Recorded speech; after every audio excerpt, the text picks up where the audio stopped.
Avant de continuer, abonnez-vous à la chaîne. N'oubliez surtout pas d'activer la cloche de notification pour être au courant des dernières vidéos.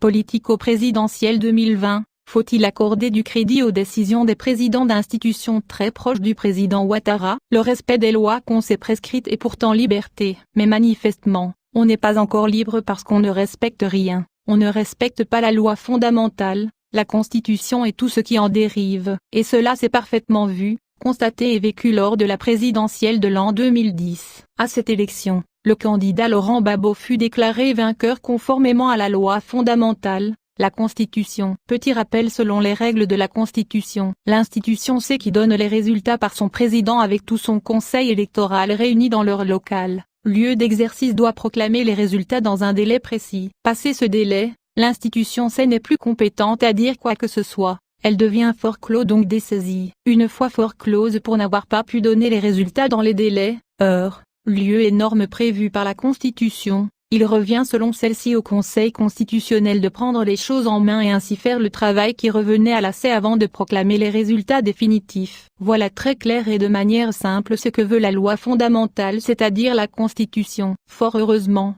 c'est ce qui fut. Mais malheureusement, l'individu, la personne de Youssou Bakayoko, nous ne parlons pas de l'institution, non, mais de monsieur Youssou Bakayoko qui seul va nuitamment dans une chambre d'hôtel pour selon lui donner des résultats de la présidentielle de 2010 est une violation flagrante de la loi fondamentale, la Constitution. Mais force devait rester à la loi fondamentale. C'est ainsi donc que conformément au pouvoir que lui confère cette loi fondamentale, l'institution Conseil constitutionnel dirigé son temps par Paul Yaoundé est intervenu pour dire rien que le droit. Malheureusement, on a dit que ce monsieur Paul Yaoundé était un proche du candidat Prophète Gbagbo, c'est pourquoi il a déclaré vainqueur celui-ci. Nous vous épargnons tout ce qui s'est passé par la suite, vous savez tout. C'est cet élément précis que nous voudrions saisir et sur lequel s'appesantir, le fameux très proche de. L'histoire est têtue, elle se répète. Nous voici encore à l'aube d'une autre présidentielle, 2020. Les mêmes institutions existent mais seulement qu'ils ont changé de très proche de. Des sociétés anonymes prises du pouvoir.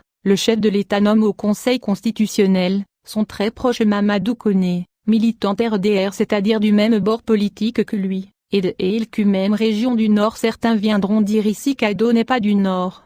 Ceci est un autre débat. C'est pas ce que nous voulons démontrer actuellement. Suivez seulement notre trajectoire. Quand il finit ça, il maintient son très proche Youssou Bakayoko à la C. Il nomme un autre chef d'état-major très proche de lui à la tête de l'armée. Actuellement même, tous le commandement de son armée très proche de lui sont contrôlés par ses très proches, ainsi que toutes les institutions. Définitive. Les institutions chargées de l'élection présidentielle entre les mains de Ado lui-même qui est à la fois juge et arbitre. Dans ces conditions, quel crédit accorder aux décisions de celle-ci au lendemain de la présidentielle de 2020? Qui acceptera le résultat? Qui les prendra au sérieux? Chers lecteurs, on vous écoute. Merci.